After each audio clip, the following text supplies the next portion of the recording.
그다음에 제가 이제 그 국가균형발전위원회라고는 들어보셨죠? 거기 이제 위원으로 활동을 하고 있고, 사실 국가균형발전이라는 게 이제 노무현 대통령 때부터 그 제기된 거지만, 사실은 그 동안에 어떤 면에서 보면 조금 아직까지도 지지부진한 측면들이 많이 있습니다. 뭐 우리가 그동안 몸으로 느끼는 거는 뭐 혁신지도 각 지역마다 생기고 있고, 또 최근에 이제 오늘 우리가 얘기하려고 하는 이제 지방 소멸 또는 뭐 지역 소멸 시대에도 균형 발전이 굉장히 중요하다고 얘기를 하는데, 여전히 지금도 균형 발전에 대해서, 물론 우리 현실은 수도권 집중이 너무 이렇게 극심하게 되어 있기 때문에 그걸 잘 하려고 해도 잘 안 되는 측면들도 분명히 존재하긴 합니다만은, 정책적으로 어쨌든 우리가 조금 더 균형 발전에 대해서 힘을 가지고 힘있게 추진하지 못하고 있는 상황도 사실입니다. 그래서 제가 한때 어떤 때는 균형발전위원회가 뭐 하는 거지라고 조금 회의감이 들 때도 사실은 있습니다. 그래서 어쨌든 이 균형발전이라고 하는 거는 앞으로도 계속 우리가 짊어지고 가야 될 일들이고, 또 여러분들처럼 기초의원들께서 굉장히 노력을 많이 해주셔야 되는 부분이라고 생각을 합니다. 그래서 사실 지역의 그 균형 발전을 위해서는 지역의 역량이 높아져야 된다고 하지만, 여전히 우리의 현실은 중앙정부 재원에 많이 의존을 하고 있고, 또 광역이나 기초로 내려와도 그 행정력이라든가 이런 걸 보면 아직도 주민 참여라든지 지역의 어떤 역량을 바탕으로 해서 되는 것들이 많이 없는 사정이고 실정이고, 그래서 참 어려운 문제이긴 한데, 그래서 어쨌든 앞으로 우리 균형 발전이라고 하는 것도 굉장히 중요한 이슈고, 제가 거기서 어떤 역할을 할 수 있을까, 뭐 여러 가지 이제 정책적 제안도 하고, 또 그 뭐죠, 국가 균토회계 막 심의 이런 것도 하긴 하지만, 사실 그것도 보니까 굉장히 그냥 또 하나의 위원회가 아닌가, 뭐 이런 느낌도 많이 가지면서 활동을 하고 있고요. 국민경제자문회의는 제가 민생분과위원으로 하고 있는데, 여기도 국가의 중요한 어떤 경제정책과 관련해서 여러 가지 제안들을 하는데, 참 우리 사회가 그만큼 굉장히 복잡한 풀기 어려운 문제들이 많다는 것을 대변하는 것이기도 하지만, 이런 정책적으로 이렇게 제안을 한다는 게 하나의 정말로 그 제안이 정책화돼서 나오는 그 과정도 굉장히 참 쉽지 않다, 이런 것들을 보면서 지금 제가 한 1년 반 정도 했나요? 하고 있는데, 저는 뭐 아무튼 그 나름대로 지역에, 사실 국민경제자문회의는 경제 전체를 얘기하는 거지만, 제가 항상 그 자문회의에서 얘기하는 거는 지역의 발전, 제가 또 살고 있는 경남도의 어떤 정책적으로 어떻게 됐으면 좋겠다, 이런 제안들을 좀 많이 하는 그런 편인데, 역시 거기서도 중앙과 지방 사이의 격차들이 좀 느껴지더라고요. 그래서 굉장히 그런 문제들은 앞으로도 저 개인적으로도 좀 해결을 많이 해 나가야 되겠다, 이런 생각이 많이 듭니다. 제 소개가 너무 길었나요? 그래서 제목을 오늘 이제 지방소멸에서 지역이 어떤 일들을 해야 이런 지방소멸 현상을 막을 수 있겠느냐, 이런 얘기가 주제인데, 제목을 지역이 주도하는 지역의 발전이다, 이렇게 이제 잡아봤는데요. 그래서 사실은 오늘 1시간 정도에 여러분들 자료집에 있는 내용들을 다 하려고 한 건 아닙니다. 오늘은 그러니까 주제가 아카데미이기도 해서 여러분들이 댁에 가셔가지고 조금 텍스트가 많게 한 이유는, 사실은 이 PPT를 통해서 여러분들한테 전달되는 이 얘기는 제가 이제 오랫동안 강의실에서 학생들하고 이렇게 경험을 통해서 보면 한 하루 정도 걸려나요? 다 잊어먹더라고요. 그러니까 앞에서는 다 이해하신다고 해도 금방 잊어먹기 쉬워서 좀 텍스트를 많이 해서 여러분들이 집에 가서라도 꼭 읽어보시고 생각을 많이 해 주십사. 그리고 여러분들이 이제 시의원들이시잖아요. 기초위원들이시니까 이런 거를 내가 살고 있는 지역에서 어떻게 한번 적용해 볼까, 이런 고민들을 조금 더 많이 해 주셔야 될 것 같아요. 그래서 뭐 목차는 이렇게 이제 돼 있는데, 첫 번째 크게 이제 지방소멸과 자치분권에 대한 얘기들을 몇 가지, 뭐 청년 문제, 일자리 문제, 그다음에 대학, 사회적 합의, 자치분권 경쟁, 이런 정도로 크게 한 주제로 하고, 그다음에 이제 두 번째는 지역 주도의 지역 균형 발전. 그래서 주로 이제 두 번째는 우리 광역에서 하는 일들을 이제 조금 얘기를 하고, 그러려면 지역 발전에 대한 근본적인 어떤 발상의 전환 이런 것들이 좀 있어야 되겠다. 그래서 뭐 마지막에는 뭐 메가시티 얘기도 잠깐 하겠습니다. 그거는 아마 김경수 지사님이 많이 얘기를 하셨기 때문에 앞부분에 제가 이 앞부분 강의를 유튜브 강의로 다 들어봤어요. 근데 좀 중복되는 부분들은 빼고 말씀을 드리도록 하겠습니다.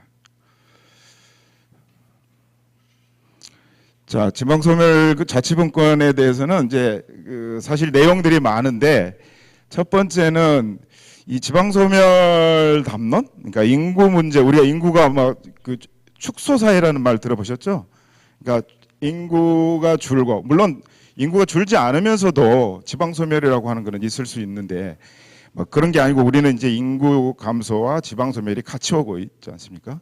그래서 수도권 집중, 이미 뭐 인구의 반 이상이 이미 재작년에 50% 이상이 수도권에 몰려 있는 상황. 또 청년들은 청년들대로 당연히 그 청년들을 탓할 수는 없어요. 서울로 올라가는. 그런데 어쨌든 지방자치단체 차원에서는 청년들을 붙잡으려고 굉장히 많은 노력을 함에도 불구하고 그게 잘 안 되는 현실. 이런 거에 대한 우리가 인식을 조금 정확하게 해봐야 될 것 같다라는 얘기를 좀 하고 싶어서 첫 번째는 청년이 정말로 문제인가. 요즘에 이제 뭐 청년 세대가 주목을 굉장히 많이 받고 있죠. 그 국민의힘 당에서도 청년이 당대표가 되는 이런 현상, 또 우리가 공정함에 대한 어떤 그 생각, 사실 생각들을 많이 할 수 있는 계기가 된 것만은 사실인 것 같아요. 그래서 청년의 문제를 한번 처음에 얘기를 한번 하고 싶었습니다. 그래서 아까 우리 그 소멸의 땅이라고 아마 여러분들 들어오시기 전에 그 KBS인가요? 거기서 다큐멘터리를 여러분들이 아마 대부분은 다 보셨겠지만 그런 현상들 거기에 나온 다큐멘터리는 어쨌든 현상 우리가 살고 있는 이 대한민국의 현실을 잘 얘기해 주는 것 같아요. 뭐 사실 여러 책을 읽는 것보다도 여러분들이 그런 다큐멘터리를 통해서 한번 느끼는 것으로만 그치서는 안 되는 것 같지만 어쨌든 우선은 문제의 심각성을 좀 그런 과정을 통해서라도 한번 느껴봤으면 좋겠다. 그래서 이 마스다 히로야가 이제 지방소멸이라는 말을 처음 했는데 사실 이 말은 그렇게 저는 선호하지는 않습니다. 좋아하지는 않는데 어쨌든 그게 이제 막 다 쓰는 담론이 돼서 뭐 그런 말을 쓰고는 있습니다만은 어쨌든 암울한 미래다. 그래서 마스다 리포트가 어쨌든 이런 지역의 소멸, 사실 마스다 리포트도 그 뒷부분에 보면 사실 도쿄도도 인구가 그러면 늘 것 같냐? 늘지 않는다라고 하는 거예요. 우리 지금 수도권도 그런 현상이잖아요. 오히려 서울이 학교 출산율이 더 낮단 말이에요. 전국 평균보다. 그래서 이 줄어드는 인구 문제를 막을 수도 없을 뿐만 아니고 지방소멸 문제도 막을 수가 없다라고 하는 이 굉장히 암울한 미래를 놓고서 그러면 이제 인구는 이미 지방에는 다 고령화가 돼가지고 60, 70 된 노인들밖에 없는 상황에서 그럼 청년들이 내려가야 되는. 근데 청년들은 옛날에도 청년이고 그냥 가만히 있잖아요. 또 세월이 지나가면 청년이 장년이 되고 그러잖아요. 물론 특히 이 시기에 청년에 대한 정의도 뭐 34세까지냐 39세까지냐 말이 많지만 굉장히 운이 불행한 거죠. 운이 되게 나쁜 세대인 거죠. 그렇지만 어쨌든 지금 현재 이런 청년들이 부딪히고 있는 문제에 대해서 여러 가지 지방소멸을 막기 위해서 대책들이 나오고 있는데 그 역시도 청년들을 대상으로 하고 청년들을 어떻게 하면 머무르게 할까 뭐 여러 가지 지원을 하고 한다지만 청년들이 보기에는 그게 영 맞지 않는 거예요. 그래서 첫 번째 제가 던지는 주제는 이런 문제들에 대해서도 지방정부나 또 시군 구에서도 여러 가지 정책들하고 여러분들이 그런 것들을 견지하고 또 새로운 정책을 내셔야 되는 분들인데 그냥 대체적으로 보면 다른 지자체에서 하는 비슷비슷해요. 그래서 그거에 대한 조금 더 고민들을 많이 해야 되겠다. 그리고 정말로 왜 이런 문제가 생기는지에 대한 어떤 분석, 오늘 아카데미라서 그런 건 아니라 여러분들이 공부도 많이 하시고 그래야 될 것 같다. 또 그러려면 김경수 지사가 맨날 현장에 답이 있다 그러잖아요. 물론 여러분들 현장에 굉장히 많이 다니시면서 얘기를 듣겠지만 조금 더 그런 일들에 좀 열심히 하셔야 되겠다 이런 생각이 듭니다. 자, 우리 아까 잠깐 우리 저 사회자께서도 얘기를 하셨지만 경남이 굉장히 높은 소멸 위험 지수로 보면 물론 이 지수에 대해서도 이 문제가 많다. 뭐 실제로 가보면 그렇지 않는 지자체도 많다. 이런 비판도 있지만 어쨌든 표면적으로 이렇게 소멸 위험 지수로 보면 경남 같은 경우에 고위험군 그래서 6개나 된다. 그래서 남해, 산청, 뭐 의령 주로 서부 경남이 좀 많네요. 그래서 경북 다음으로 소멸 위험 지수가 굉장히 높은 고위험지 군으로 분류되어 있는 데가 많다. 그래서 지자체가 이걸 어떻게 접근하느냐. 아까도 잠깐 말씀드렸지만 청년 문제를 다루는 방식이 청년 인구를 그냥 들어오게 하는 것, 그다음에 유출을 못 나게 하는 것. 경남도도 뭐 작년에 18,000명인가요? 18,000명이 이제 수도권으로 이렇게 유출이 됐다. 그 연구들을 보면 대체적으로 부산을 거쳤다가 서울을 가더라고요. 제가 경남연구원에서 나온 그 결과를 보니까. 근데 어쨌든 지자체의 인식은 청년들을 어쨌든 들어오게 만드는 것. 지금 현재 뭐 살고 있는 청년들 자체가 없으니까 그 사람들을 나가지 못하게 하는 것보다도 들어오게 하는 것. 그다음에 있는 청년들은 조금이지만 어쨌든 유출을 못하게 하는. 뭐 이제 이런 것으로 대체적으로 수렴되고 있다. 그래서 청년을 하나의 자원처럼 대상으로 취급하는 거고, 그래서 지역 인구를 재생산해야 되는 주체, 또 지역 산업을 가동시키는 인력, 경제 활동에 참여해서 지방 재정을 떠받치는 납세자. 뭐 납세자로까지로 보는 경우는 그렇게 많지는 않겠지만 뭐 그렇게 인식하는 것 같다. 그런데 이 청년들을 어떤 그런 대상으로 보든 뭘로 보든 청년들한테 예를 들면 지역에 머무르게 한다라고 하는 것은 단순히 일자리면, 물론 일자리가 굉장히 중요한 것은 중요한 거죠. 뭐 일자리가 당연히 있으면 청년들이 남아 있으려고 하지만 과연 아주 양질의 일자리가 아닌 한은 청년들한테 나머지 주거 문제라든가 이런 사회복지 문제라든지 뭐 결혼 문제라든지 아이 낳고 출산할 병원이 없다든지, 예를 들면 기초 지자체 같은 경우에는. 그런데 청년들이 그 일자리를 지키면서 지역에서 살아가려고 할까요?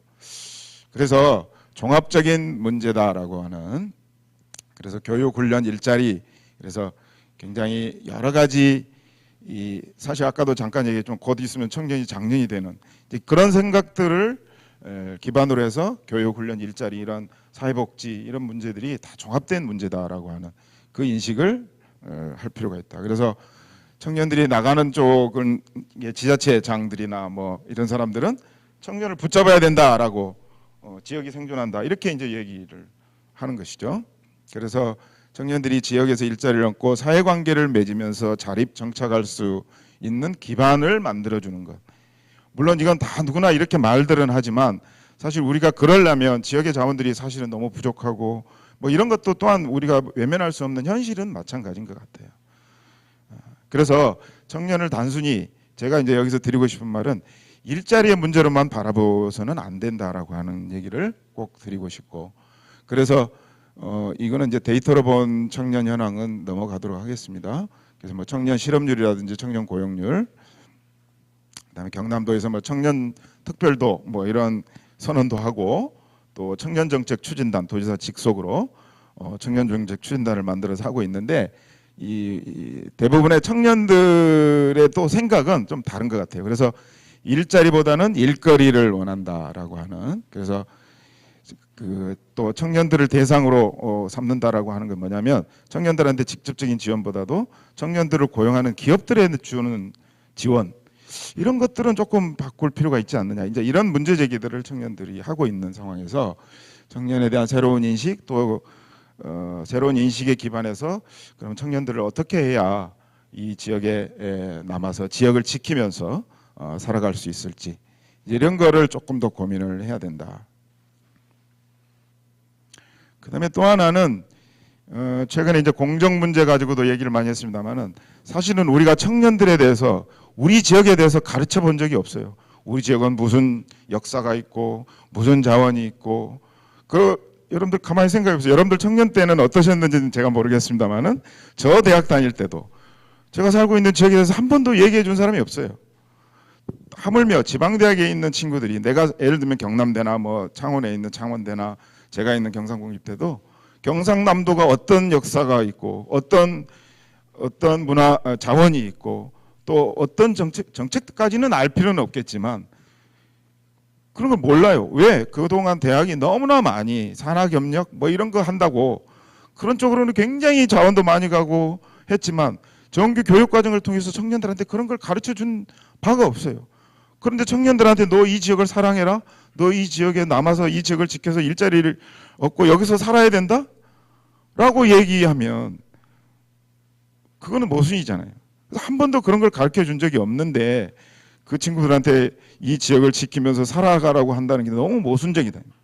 그래서 물론 이제 뒤에 제가 청년 정책을 얘기했지만 또 하나 제가 대학에서 그런 걸 가르쳐 주지 않았다라고 하는 얘기하고 또 관련된 얘기지만 우리가 우리 세대가 우리 사회가 어떤 가치를 추구해야 가는지 추구해야 되는지에 대한 그런 거를 한 번도 우리는 청년들한테 또 우리 스스로도 굉장히 바쁘게 우리가 개발 시대라고 그러죠. 개발 독재 시대를 지나오면서 굉장히 먹고 사는 문제에 대해서는 누구보다도 열심히 성실하게 일을 해왔지만 우리가 어떤 가치를 추구해야 되는지에 대해서 한 번도 그거를 집에서도 그렇고 가정에서도 그렇고 학교에서도 그렇고 내가 살고 있는 직장에서도 그런 얘기들을 할 기회가 없는 거예요. 물론 직장에서 그런 얘기를 한다고 그러면 이제 쫓겨나겠지만 그래서 그런 거에 대한 것이 더 먼저 우선돼야 되지 않느냐라는 생각을 하게 됩니다. 그래서 물론 뒤에 이제 우리 김경수 선생님이 앞에 강의한 걸 보니까 지역혁신 플랫폼 사업에 대해서도 이제 인력 양성 얘기를 하셨더라고요. 근데 저는 그 프로그램의 핵심은 그런 거여야 된다고 생각합니다. 그래야 예를 들면 지역에 있는 두산중공업도 가고 LG도 가고 뭐 NHN도 가고 지역에 있는 청년들이 거기 그 자리에 단순히 월급이 좋고 좋은 일자리로서가 아니고 내가 정말 이 지역에서 결혼을 하고 아이를 낳고 이 지역을 지키면서 살아나겠다는 생각을 하는 거예요. 근데 그런 것이 없이 되고 있어서 조금은 안타깝긴 한데 어쨌든 그게 저는 더 선행돼야 된다고 생각하고요. 그래서 협력과 공동체의식, 시민의식 사실 대학생 우리 청년들한테는 끊임없이 경쟁하다 지치면 잠깐 쉬어 힐링 그 다음에 또 경쟁의 장에 내모는 게 우리 사회 아니었던가요? 그거보다는 협력과 공동체의식 우리가 같이 살아가는 방법을 어떻게 하면 정규 교육과정을 통해서 배울까 또 대학에서 그런 걸 못 해준다면 바깥에서는 어떻게 할까 또는 지자체 차원에서는 이런 걸 어떻게 할까를 더 고민해야 되지 않을까 그런 생각이 들고요. 요 얘기만 하고 여기는 넘어가겠습니다. 그 다음에 또 하나 이제 두 번째 제가 말씀드리고 싶은 것은 우리가 4차 산업혁명 어쩌고 얘기를 많이 하잖아요. 근데 우리가 살고 있는 사회가 점점 더 일자리가 잘 늘지 않는 사회로 가고 있다라고 하는 거에 대해서 인식을 좀 분명히 해야 될 것 같다. 왜냐하면 문재인 정부 들어서고 나서 뭐 일자리가 큰 화두였고 막 전광판도 설치하고 전국에 일자리 막 몇 개 늘었고 그래서 뭐 비정규직을 정규직으로 한다고 해서 막 인국공 사태도 나오고 그랬잖아요. 물론 그게 잘못됐다는 게 아니고 일자리 중심으로 우리가 모든 정부의 정책이라든지 여기 계신 분들도 마찬가지일 거예요. 일자리가 안 중요하다는 게 아니고 그게 너무 거기에만 매달렸기 때문에 오히려 문제가 더 생기지 않았나? 그래서 일자리가 늘지 않는 이유를 제가 몇 가지 했는데 제가 첫 번째 얘기하고 싶은 것은 우리는 여전히 우리 그 경남은 사실은 제조업이고 우리나라 경제 구조랑 많이 닮아 있다라고 많이 얘기를 듣고 있지 않습니까? 그래서 우리나라 경제가 좀 안 좋아지면 경남도 똑같이 안 좋아진다. 그래서 사실 민선 7기 되고 나서 굉장히 여러 가지 이제 노력들을 하고 그렇긴 했지만 역시 아직까지도 우리나라 경제 구조는 역시 대기업 중심의 이런 구조를 가지고 있기 때문에 그런 것들이 이제 확대 재생산되고 똑같이 지역에서도. 그런데 여러분들 다 알고 계시지만 대기업의 중심의 하청 구조가 일자리가 그렇게 쉽게 늘지 않는 구조네요. 왜냐하면 비용을 자꾸 하청 기업들, 그 밑에 기업들한테 전가하는 구조를 가지고 있기 때문에. 그래서 기업들이 일자리를 많이 만들어주면 당연히 좋겠지만 그렇지 않는 우리 전체 경제 구조를 가지고 있다. 그래서 그런 구조화에서 일자리를 늘린다라고 하는 거는 기업이 정말 큰 마음을 먹지 않으면 안 되는데 기업들도 뭐 세계적으로 경쟁력이 어떻고 막 이래서 경쟁을 해야 되는 상황인데 그게 쉽게 되겠냐 이 말이죠. 그래서 그런 구조를 먼저 우리가 인식할 필요가 있다.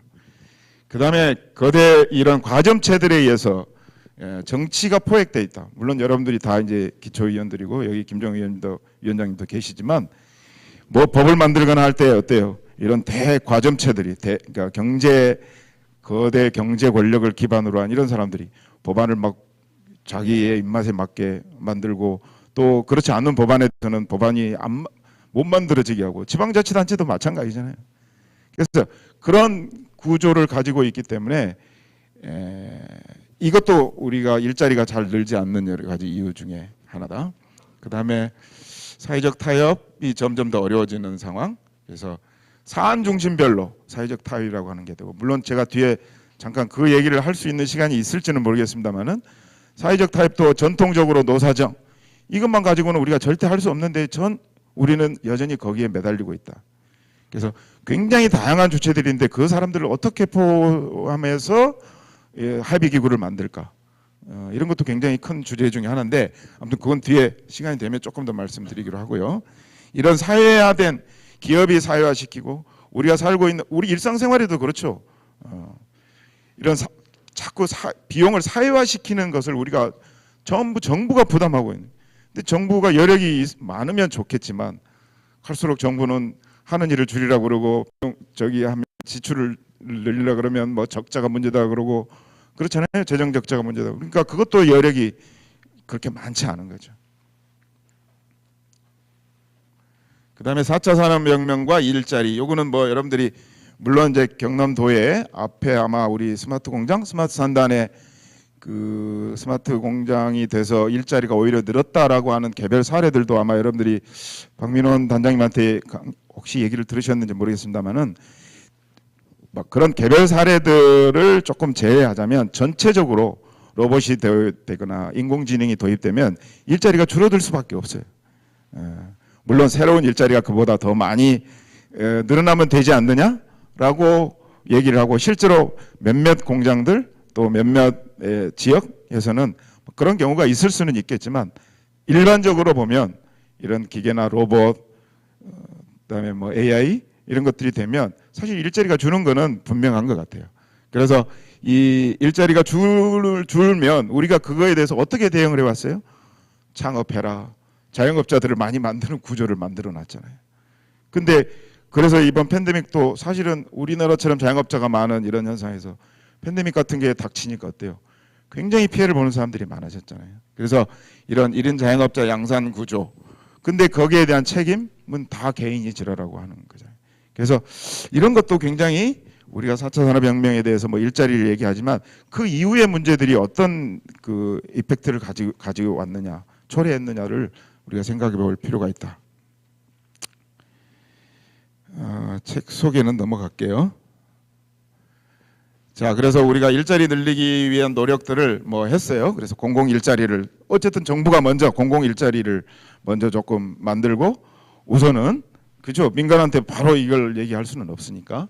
그래서 사회 서비스 분야라든지 이런 분야에 이제 사실 기존 노동 시장에 이게 포착되지 못한 노동들 있잖아요. 예를 들면 뭐 가사 노동이라든지 뭐 주로 서비스에 관련된 노동들이 많죠.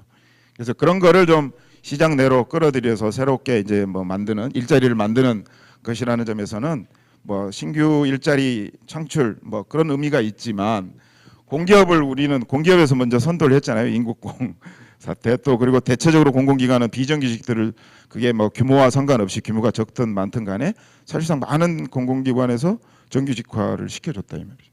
근데 이제 그게 물론 여러 가지 여론의 막 그 뭐죠 프레임도 있고 잘못된 프레임도 있지만 그게 막 우리 사회의 공정성을 해친다는 것으로 가서 굉장히 이 책임지지 않아도 될 책임들을 지고 있는지도 모르겠습니다. 이런 정책들을 이제 내놨던 우리 문재인 정부가 어쨌든 그래서 공공 일자리의 민간 일자리 대체.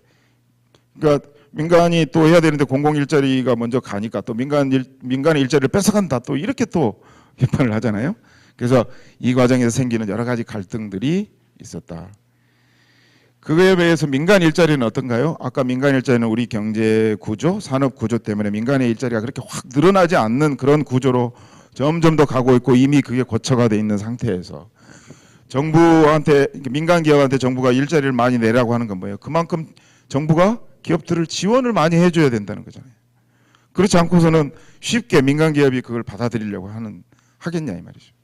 그래서 이제 민간 일자리를 만드는 방법으로 이제 물론 여러 가지 기업 지원책들을 빼고 우리 이제 도에서 또 중앙정부 차원에서 하는 게 이제 지역 상생형 일자리 모델. 여러분들 밀양 얘기는 많이 들어보셨죠? 그래서 밀양이 이제 밀양이 4호인가요?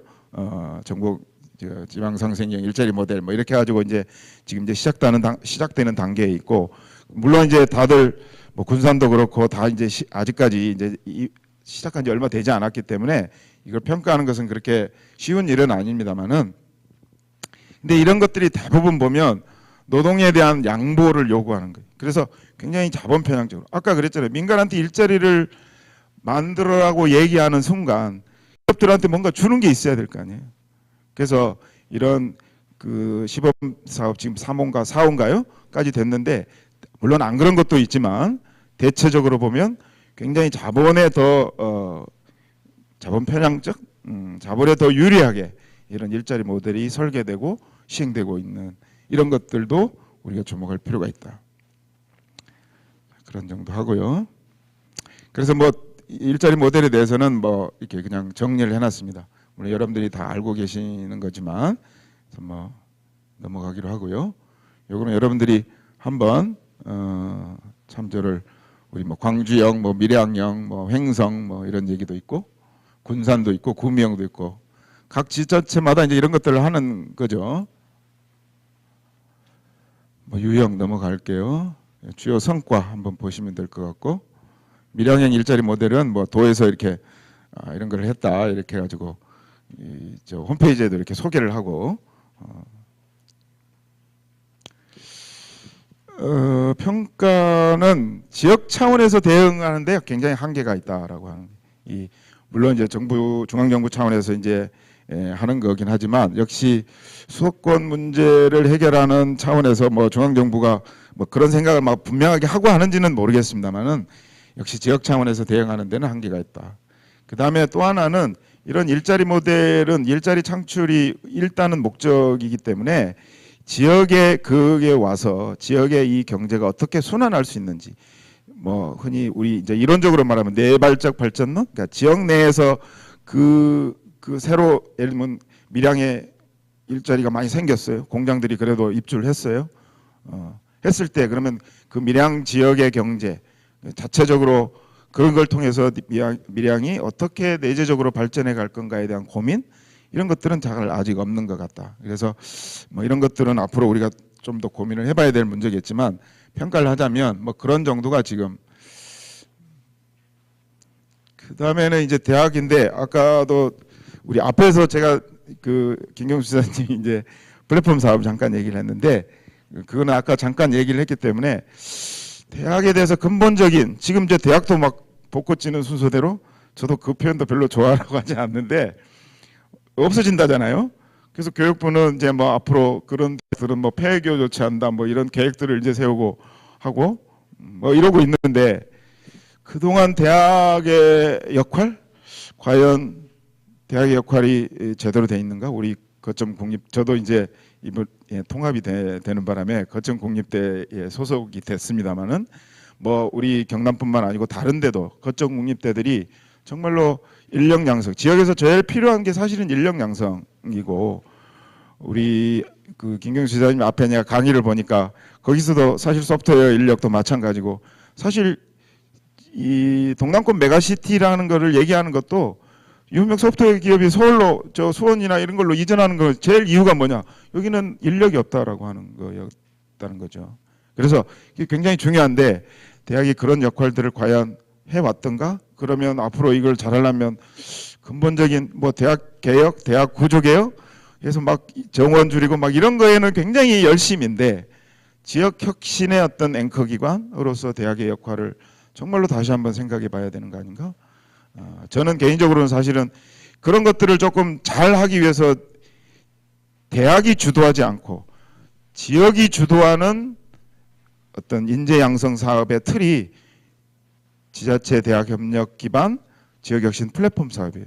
이번에 지금 이제 울산하고 같이 올해부터는 이제 하기로 했다는 그건데, 사실은 그거는 지방에서 틀을 하나 만들어서 지역에서 필요한 인재를 양성하겠다고 하는 건데, 그게 지금 현재로 보면 제가 보기에는, 저는 이건 개인적인 생각입니다만은 조금 방향을 잘못 가고 있는 거 아닌가. 이래서 그걸 어떻게 하면, 아까도 잠깐 얘기했잖아요. 그러니까 지역의 기업들하고 뭐 MOU를 맺어갖고 이 친구들을 뭐 한 분야당 50명씩 교육을 시켜서 취업시킨다는 거, 사실 그동안에 대학이 그런 거 안 했나요? 다 했어요. 다 했는데 학생들은 남아있지 않는 거죠. 그리고 그 많은 뭐 물론 국립대학 또 지방대학한테 절대적으로 재원이 투자가 되는 재원이 굉장히 적어요. 다른 OECD 국가들에 비해서 적긴 하지만 그래도 그나마 온 재원들이 대학, 특히 거점 국립대학들은 굉장히 많이 갔어요. 저도 뭐 거점 국립대학 이제 소속이 됐습니다만, 근데 남는 게 뭘까요? 저는 제 스스로 20년 동안 제가 대학에 있으면서 느낀 점인데 남는 게 없어요. 국책사업비 받아가지고 인건비 몇 명 채용하고 또 그 결과들이 어떻게 흔적이 남아있는 게 잘 없더라고요. 그래서 좀 근본적으로 조금 다시 생각해 봐야 된다. 또 하나는 이제 창업과 관련된 교육도 굉장히 대학, 우리 경남도도 많고 뭐 모든 저기 사업에 창업 프로그램이 있잖아요. 특히 대학의 창업 프로그램은 저는 정말로 제고해 봐야 된다고 생각을 합니다. 어쨌든 시간이 조금 많지 않아서 얘기를 깊이 있게는 못하겠습니다만은, 지역 혁신 앵커 기관으로서의 대학의 역할을 한번 다시. 그래서 경북 같은 경우는 제가 보니까 경북에는 지역학 교재를 만들었더라고요. 경북의 경제, 산업, 문화 이거를 쪼개갖고 다른 몇 개 대학 선생님들이 돌아가면서 자기 분야에 대해서 강의를 하는 이런 프로그램이 있더라고요. 그리고 교재도 만들었고, 그래서 우리도 그런 것부터 조금 시작해야 되지 않을까, 이런 생각이 좀 들던데요. 그 다음에 아까 플랫폼 사업은 지자체가 이거를 받아내는, 예를 들면 중앙정부 펀드를 받아내는 통이 없기 때문에 사실은 법인을 만들어서 하려고 했는데 그게 잘 안 됐던 거죠. 지자체가 법인을 만들어서 중앙정 국비를 받아서 필요한 대학의 교수들을 부르고 학생들을 모집해서 정말로 지역에 필요한 인재를 하려고 했던 건데, 아직 이게 뭐 올 계획으로는 뭐 올 8월에 경남도에서 이런 왜 대학으로 치면 산학협력단 같은 걸 하나 만드는 거예요. 그런 걸 하려고 시작한 사업이었는데 잘 될지 모르겠습니다. 자, 사회적 대화는 그냥 넘어가겠습니다. 사회적 대화는 아까도 잠깐 우리 이제 단대연구소 우리 소장님하고도 잠깐 얘기했는데, 이 지역에서 광역 정부 또 뭐 기초가 됐든 광역이 됐든 간에 그거하고 당하고 이 잘 소통이 잘 안 돼요. 그래서 무슨 일이 벌어지고 있는지를 잘 모르다는 거예요. 첫 번째 제가 사회적 대화의 주체들, 이제 그 얘기는 안 돼. 사회적 대화의 주체가 뭐 우리가 뭐 노사민정 뭐 이러잖아요. 이게 정당하고의 연계가 매우 취약한 상황이다. 또 도하고 예를 들면 당하고 뭐 노사민정이 우리 지역 차원에서는 광역 정부잖아요. 또는 뭐 기초정부, 시군, 구일 수도 있는 건데, 그래서 그런 연계들이 너무 취약한 상태다. 그 다음에 또 전통적으로 그런 노사정 서로 상대방에 대해서 신뢰가 낮고 한 상황, 이런 것들도 굉장히 중요한 것 같고요. 그래서 그런 상황에서 시장은 자꾸 노동시장은 유연화되고 또 4차 산업혁명이라고 해서 굉장히 기술 발전이나 이런 것들이 급속도로 변해가고 일자리가 늘지 않고 가능하면 자본은 이 비용을 사회화시키려고 하고 있는데, 전통적인 그것들을 해결하는 합의기구 틀은 그냥 전통적으로 노사민정에만 있는 거예요. 요즘에 뭐 플랫폼 노동자도 있고, 플랫폼 노동자들은 사실은 노동으로서 지위도 인정받지 못하고 있잖아요. 근데 그런 사람들을 어떻게 이 합의기구에 포함시킬지, 이런 고민들을 해야 되는데 거기에 비하면 우리는 발이 너무 늦다라는 거죠. 자, 그래서 우리의 사회적 대화의 현실이 그렇다. 이거는 그냥 조직노동에 대한 얘기는 사실 하면 막 이렇게 저한테 막 비판도 많은데, 사실 조직노동도 자기 이익을 지키기 위한 그런 게 굉장히 많아요. 그래서 저도 오래전부터 이런 일들에 관여를 조금 해왔는데 노동조합 굉장히 경제주의가 세요. 그래서 뭐 하나 하려고 해도 조합원들한테 물어봐야 된다. 이런 얘기를 할 때마다 제가 굉장히 상처를 많이 받았는데 아무튼 이 조직노동자들 차원에서도 조금 더 이렇게 좀 개방을 해야 되는데 그렇지 못한 현실 그리고 그런 거에서 역할이 저는 당의 역할이고 정당 정치가 해야 될 역할이 아닌가 이런 생각을 했습니다. 새로운 지평은 아까 이제 임금 노동자나 이런 걸로 제한하지 말고 여러 가지 대화를 하려면 여러 가지 극점들이 이 주체들이 생겨나고 있는데 전통적으로 거기에만 매여서는 안 된다라고 하는 거고요. 그다음에 그 일자리 이외에도 여러 가지 의제가 있을 수 있잖아요. 특히 요즘에 뭐 탄소 중립, 기후 환경 변화 문제라든지 또 코로나 코비드 19 이게 19처럼 어때요? 이런 팬데믹 문제라든지 여러 가지 의제들이 있는데 그런 의제들을 그 합의기구 안에서 다루기가 참 쉽지 않은 거다. 그래서 목표와 수준 이런 거에서도 여러 가지를 좀 생각할 필요가 있다. 주체가 다양화된다 아까 말씀을 드렸고요. 그 다음에 정부 지자체의 역할이 뭐냐? 저는 시민들을 일깨우는 역할이 우선 물론 중앙정부 차원에서도 해야 되는 일이지만 특히 기초 또는 광역 차원에서 시민들을 자꾸 오거나이즈 해주는 역할. 그러니까 사실은 여러분들이 이제 시의원, 뭐 군의원들, 그러니까 기초위원을 하시면서 여러 가지 우리 지역이 어떤 정책을 했으면 좋겠다 막 이런 아이디어도 막 내시고 또 제안도 하고 이러지만 그런 것들이 다 뭘 하기 위해서 하는 거예요? 여러분들 다음번에 당선되기 위해서인가요? 물론 그것도 있겠죠.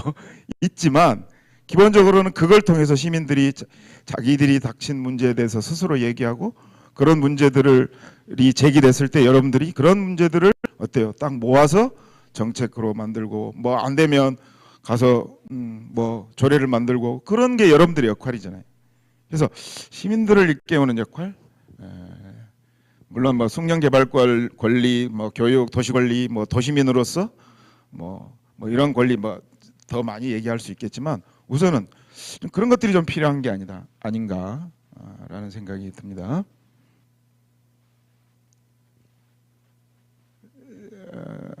지금 이제 이거는 참고니까 넘어가고요. 주민자치 사실 주민자치에도 지방자치법 전면 개장으로 이제 한계도 많고 그러지만 그게 법이 그렇게밖에 안 됐다라고 실망할 게 아니고 여러분들이 스스로 이 주민자치에 어떤 기능을 보여야 될지 제가 어저께 무슨 포럼을 유튜브로 생중계로 참여를 했는데 서천에는 이 주민자치회가 리더십을 가지고 서천에 지역 통합 돌봄을 했다는 얘기가 나오더라고요. 그래서 굉장히 주민자치회가 우리가 그냥 법으로 있는 주민자치회 한계도 많다 이제 그렇게 하지만 지역민들이 또는 여러분들 같은 기초위원들이 어떻게 하느냐에 따라서 많이 달라질 수 있겠다는 생각을 어제 많이 했어요. 그래서 이 주민자치위원회 우리는 그냥 주민참여 예산제도 뭐 새마을 지도자 협의회 뭐 이런 것들이 굉장히 많잖아요. 그런 거를 누가 총대를 매느냐가 사실은 제일 중요한 것 같아요. 여러분들 같은 이게 기초지자체 위원들이 맬 수도 있지만 여러분들보다는 주민자치회 같은 조직들이 매주는 게 좋잖아요. 그래서 그런 역할들을 조금 적극적으로 찾아보면 다음번 또 지방자치법 개정될 때 또 거기다 어떤 걸 또 담을 수도 있잖아요. 그래서 그런 것들도 되게 필요한 것 같다 이런 생각을 했고요. 그다음에 이거는 여러분들이 한번 이제 지자체가 우리 초광역 시대 막 그러잖아요. 동남권 메가시티도 얘기 나오는데 협력해야 된다고 말은 하지만 그 협력에도 여러 가지가 있더라라고 하는 거를 여러분들한테 한번 보여드리려고 이 표를 하나 만들어 봤어요. 그래서 맨 왼쪽에서는 이제 공식성의 정도부터 오른쪽으로 갈수록 공식화되는 거죠.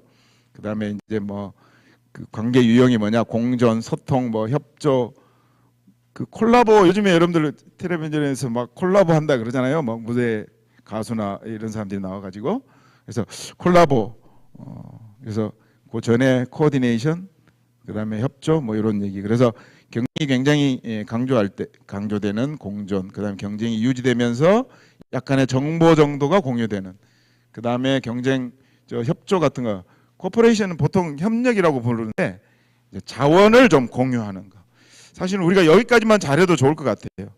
사실 제가 마지막에 드리고 싶은 말씀인데 사실 지자체 장도 그렇고 여러분들도 그렇고 어떤 의미에서 보면 굉장히 경쟁적으로 이렇게 뭐 정책이 됐든 뭐 법안이 됐든 이런 것들을 하려고 하시는데 지금 초강력 시대에 그것이 물론 기반이 되고 또 경쟁은 정말 더 좋은 정책, 더 좋은 어떤 법안을 만들어내는 기초가 되는 원리이긴 하지만 지금 초강력 시대에 우리 바깥에 있는 사람들이 어떤 생각을 하고 있고 어떤 자원을 가지고 있는지에 대해서 관심을 가지는 것도 되게 중요하고 그러면 어떻게 같이 협력할 거냐. 이 협력에도 여러 가지가 있잖아요. 뭐 개별 다 독자적인 이런 것들을 지키면서 해나가는 협력도 있고 또 완전히 뭐 통합 여기 인테그레이션이라고 나왔는데요. 그럴 수도 있죠. 동남권 메가시티를 통해서 예를 들면 초강력청 같은 게 만들어진다면 아마 이런 게 아닐까요? 그래서 굉장히 다양한 형태가 모색될 수 있겠다.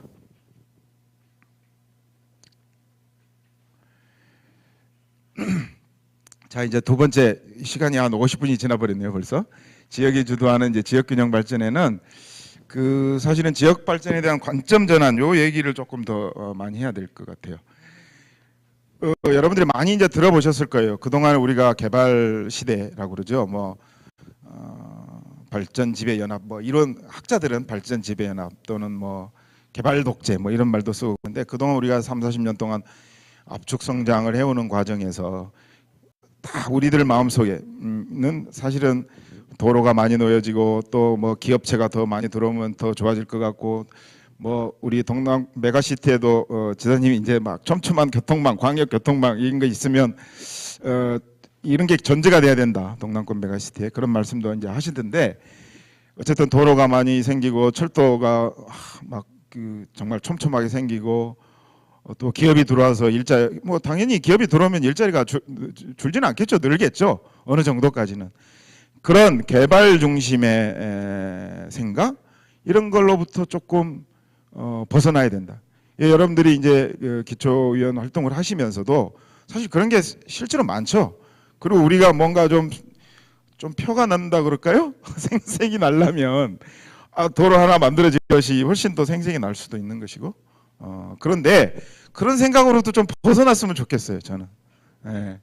물론 뭐 그러기가 쉽지는 않겠지만 그래서 지역 발전이라고 하는 것은 뭐 중앙정부의 펀드 우리 그 민선 7기 되고 나서 굉장히 많은 펀드가 들어왔어요. 중앙정부 펀드가 거의 사실은 제가 이제 김경수 7기 저기 하면서 경제혁신 재원 1조 원 중앙정부에서 갖고 있기 때문에 거의 지금 4년이 지나지 않았는데 1조 원 가까이 됐습니다.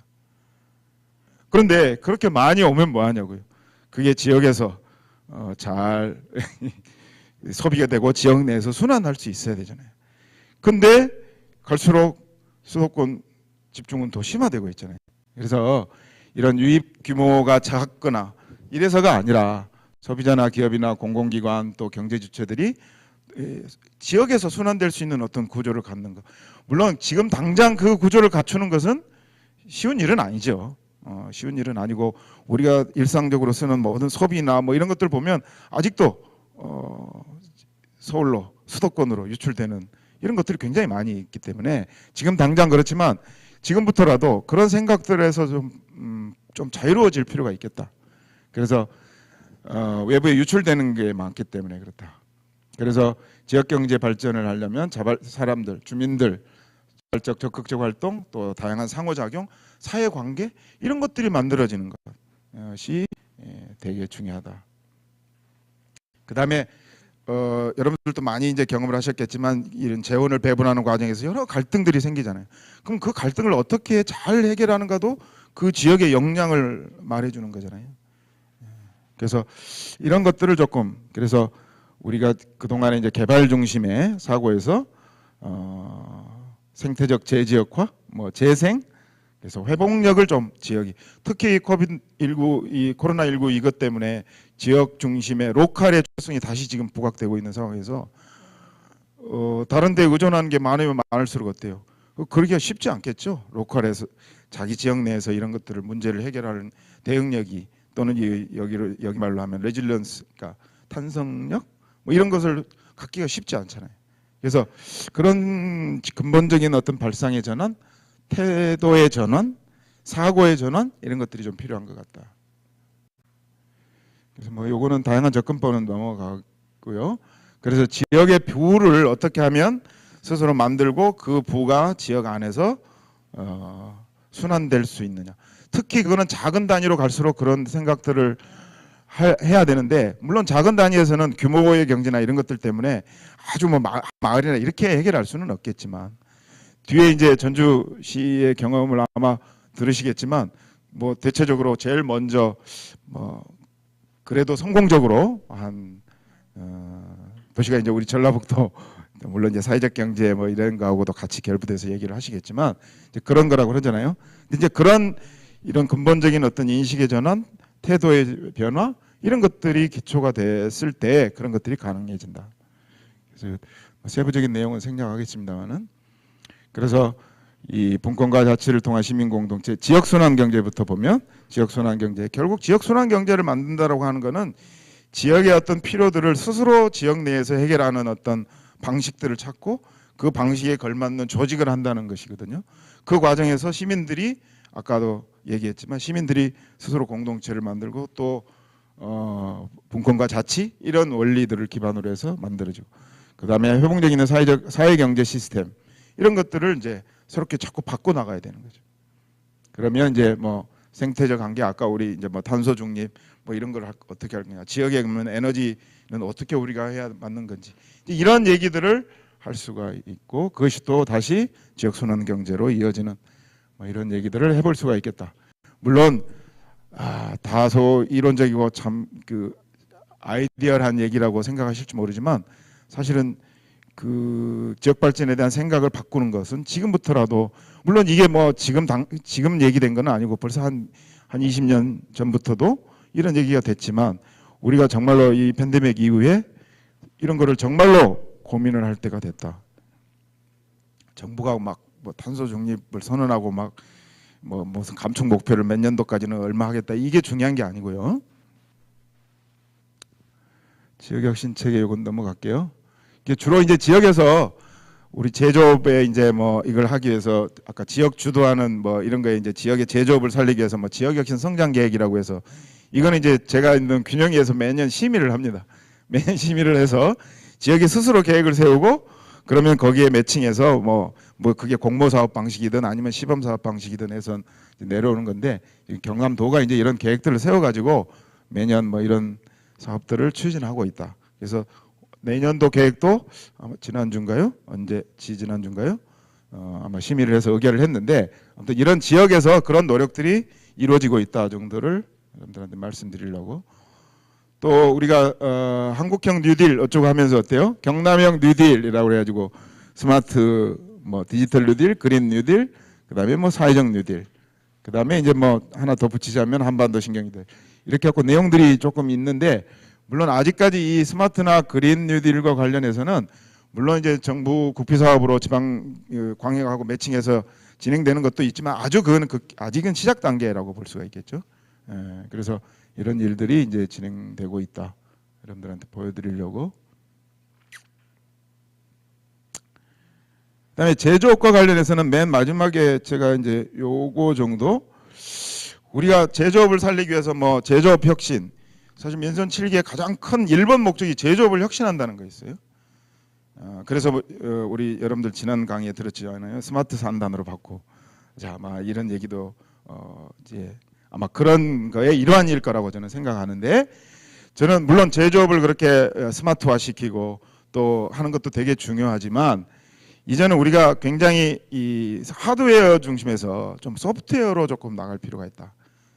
그래서 그거는 물론 이제 여러 가지 뭐 정책적으로도 도에서도 준비하고 있는 것들이 있고 뭐 요즘에 뭐 디지털 트윈 어쩌고 하는 이런 것들이 이제 준비가 되고 있는데 이 소프트웨어 중심으로 조금 더 그동안에는 생산 요소 중심 또는 하드웨어 중심으로 이렇게 가는 거를 앞으로는 소프트웨어 중심으로 또 이 바꿀 필요가 있다. 그다음에 우리 중핵 거점 지역 순환형 아까 얘기했지만 동남권 메가시티도 제일 걱정이 저쪽 서쪽에 있는 사람일수록 어때요? 자꾸 창원에 또 창원 사람들은 부산에 이런 자원과 잉여가 이렇게 빨려 들어갈 거를 고민들을 많이 하는데 원래 그렇잖아요. 이 각 핵심이 되는 그 점들이 튼튼하면 그렇지 않는 거예요. 그래서 각 지역에서 어떻게 하면 이 지역, 예를 들면 서부 같으면 저희가 살고 있는 진주가 어떻게 하면 좀 튼튼해질까? 그래야 뭐 어쩔 수 없이 가는 것 또 오는 것은 온다고 하더라도 그래서 그 각 거점들을 튼튼하게 어떻게 하면 만들까를 고민을 해야 되는 것이고 그래서 그런 것들이 돼야 동남권 메가시티도 아마 우리 주민들이 걱정 없이 우려 없이 좀 받아들일 수 있지 않을까 이런 생각을 합니다. 초강의 협력 사업은 이제 우리가 메가시티 얘기 아마 출발은 메가시티 얘기가 나올 때와 거의 같이 또는 그보다는 조금 더 일찍 근데 이제 균형에서 초강력 협력 지원 사업이라고 아주 일부 시행은 하고 있어요. 그래서 이제 몇 개 정도를 지금 하고 있는데 아홉 개인가요? 네, 하고 있는데 균형이 차원에서는 이런 총학의 협력 사업에 대해서 지원하는 것도 하고 있다. 물론 그것만 가지고는 안 되겠지만 균형 발전 차원에서 아까 메가시티도 나왔지만 꼭 그런 단위, 부울경처럼 큰 단위가 아니라도 예를 들어서 낙동강 주변에 있는 몇 개 뭐 이런 사업들 몇 개 시군이 합쳐서 뭔가 하겠다 하면 뭐 그런 거에 지원을 해주는 이런 사업도 사실은 이미 시작되고 있다라고 하는 것을 말씀드리겠습니다. 뭐 이거는 방금 예를 들면 무슨강 수역 공동 무슨 산 관광 벨트 뭐 이제 이런 것들에 대한 지원 사업들이 이제 진행되고 있다. 그다음에 메가시티는 이미 다 들으셨을 테니까 이건 넘어가겠습니다. 한국판 뉴딜 이것도 넘어갈게요. 이건 여러분들이 한번 보시면 될 것 같고 그다음에 탄소 중립법은 요거는 특별히 제가 이제 앞으로의 과제 지금까지보다도 앞으로 우리가 제조업이고 제조업 중심이잖아요 경남이. 그래서 이제 이런 것들을 그래서 우리 작년 민선 7기 때 제일 여러 가지 쟁점들이 있었지만 두산중공업을 어떻게 할 건가 이거 가지고 굉장히 그러니까 딜레마에 빠졌던 거죠. 그렇죠. 원전을 완전히 멈출 것이냐 아니면 지역 경제를 위해서 이걸 어느 정도 어떻게 허용할 것이냐 말 사실은 결론을 잘 못 내린 채 한 4년이 3년 반 정도가 지나왔는데 이제 앞으로 우리가 그거를 어떻게 조금 더 슬기롭게 극복할 건가? 어떻게 하면 이 원전이라고 하는 사실은 뭐 요즘에 이제 아주 친환경 원전 뭐 얘기도 많이 나오죠. SMR이라고 해서 나오긴 하지만 어떻게 하면 우리가 그 원전의 위험으로부터 잘 견디면서도 우리나라 에너지 수급 구조에 보면 아직도 원전 사용 비용이 많잖아요. 어떻게 연착륙을 할 건가? 이런 고민들. 그다음에 그것의 전제 조건으로 저는 반드시 지역 분산형 에너지 시스템으로 가야 된다고 생각합니다. 그게 잘 안 된 상태에서는 대체 에너지 뭐 이런 것도 물론 어느 정도까지는 할 수 있겠지만 그런 좀 고민들을 좀 같이 해보자는 차원에서 말씀을 드렸습니다. 제가 여기가 아마 마지막이고요. 공동체 시장 국가의 균형을 나오면서 제가 이렇게 썼는데 사실은 여러분들이 이제 뭐 라구람 라잔이라고 하는 이 학자가 사회가 좋은 사회가 되려면 공동체와 시장과 국가가 균형을 이루어야 된다. 국가가 너무 강하면 어때요? 권위주의 사회가 되고, 그죠? 시장이 너무 강하면 어때요? 불평등이 막 오늘날 우리가 겪고 있는 것처럼 불평등이 굉장히 심화되잖아요. 또 공동체가 너무 강하면 어때요? 좀 그거는 좀 문제가 되죠. 막 학연지연 막 그런 게 너무 막 따지는 사람들이 많을 때는 좀 답답하잖아요. 그리고 공동체가 지켜야 되는 어떤 관습, 또 고정관념 이런 거를 또 쉽게 깨는 것도 이렇게 쉽지 않고. 그래서 세계가 너무 강하면은 그러니까 균형을 이루어야 된다라고 하는 이 얘기를 했는데 여러분들한테 제가 이제 질문을 한번 여러분들은 기초의원들로서 국가와 공동체와 시장의 어느 편에 서 있다고 생각하십니까? 공동체? 여러분들은 시의원이고 정치를 하는 분이니까 나는 정치 쪽에 더 가깝다고 생각하시는 분이 더 많을까요? 그런 고민을 하면서 왔어요, 제가. 어떠세요, 여러분들은? 공동체가 더 가까이 있다고 생각하십니까? 예? 정당 공동체? 정당 공동체는 뭐야? 그러면 국가와 공동체의 한 중간쯤 있나요? 아니 당연히 이제 한 정당에 모였으니까 정당 공동체는 한데, 제가 이제 국가 시장 공동체라고 하는 세 카테고리 안에 여러분들이 어디쯤 있을까를 이제 제가 한번 스스로 한번 여러분들도 생각을 한번 해보시라는 거예요. 왜 내가 이런 말씀을 드리냐면, 여러분들이 정부가 되려고 해서는 안 된다는 거예요. 여러분들은 아까도 제가 잠깐 얘기했잖아요. 여러분들은 물론 이제 시의원 또는 뭐 기초의원으로서 시의 발전을 위해서 여러 가지 일들을 하는데, 그거는 대체적으로 보이는 정책들이에요. 보이지 않는 일을 하려고 더 힘을 쏟아야 되지 않을까? 아까 시민들의 공동체를 일깨우는 노력들, 물론 그게 뭐 정책이 될 수도 있고, 그 매개고리는 정책이 될 수도 있고, 뭐 법안이 될 수도 있고, 여러 가지 될 수 있겠지만, 그런 거에 물론 지금까지 뭐 대체로 여러분들이 다 그런 걸 잘 하셨겠지만, 오늘 강의를 통해서 여러분들한테 다시 한번 환기시키고 싶은 것은 그게 더 필요한 거 아닌가라는 생각이 들었습니다. 제가 마지막에 이런 국가와 공동체, 시장 사이의 밸런스, 또 특히 팬데믹 이후에 어때요? 우리가 강한 국가를 우려하는 논의들도 많아졌잖아요. 우리는 굉장히 K-방역이라서 양호하지만, 또 어떤 사람은 한국이라는 사회가 참 한편으로는 대단하면서도 어때요?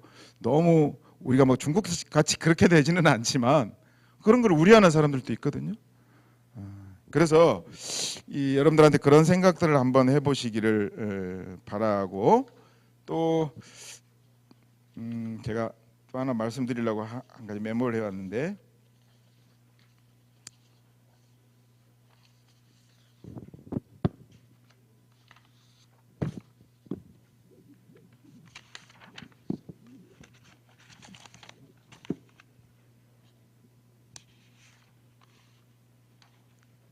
여기 있네요. 시민들의 역량, 이게 사실은 우리가 보통 뭐가 좀 잘 안 되면, 우리 시, 우리 군, 그러니까 아까 지역 주도에 대한 지역 발전이라고 그랬잖아요. 근데 시민들의 역량이라고 하는 거는 이 과정을 통해서 키워지는 거예요. 그러니까 여러분들이 어떤 일, 보이는 정책들을 하기 위해서 필요한 거는 시민들의 참여가 중요하다고 하는데, 시민들은 정작 관심이 없어요. 그럼 그게 악순환되는 거예요. 시민들이 역량이 부족하니까 이게 뭐가 잘 안 되는 것 같다라고 얘기하고, 또 그 반대도 똑같아요. 뭐가 잘 안 되니까 시민들의 역량이 높아지지도 않는, 이런 약간의 딜레마, 악순환 같은 것에 우리는 빠져 있지 않을까? 그래서 제가 첫 번째, 여러분들이 물론 보이는 정책, 뭐 예를 들어서 무슨 다리가 만들어지고 뭐 도로가 새로 생기고 교통이 좀 더 편해져서 시민들이 조금 더 행복한 삶에 다가가는 그 정책은 좋은데, 그걸로만 그쳐서는 아니고 안 되고, 여러분들한테 보이지 않는 일을 조금 더 힘을 좀 써달라고 제가 부탁드리는 건 뭐냐면, 그 과정에서 도로를 놓는 과정에서, 그런 정책을 결정하는 과정에서 그 시민들의 역량을 어떻게 하면 높일까를 좀 더 고민을 해야만 여러분들이 훨씬 더 정치하기도 더 좋은 조건이 만들어지지 않을까? 그래서 그 시민들의 역량과 지역의 발전 사이에 그런 어떻게 하면 그 선순환, 악순환을 끊을 건가? 이런 고민들을 조금 더 하셔야 되지 않을까? 이런 생각을 했습니다. 제가 지금 한 5분 정도 더 썼네요. 자, 그리고 제 강의는 이것으로 마치고요. 질문을 받겠습니다.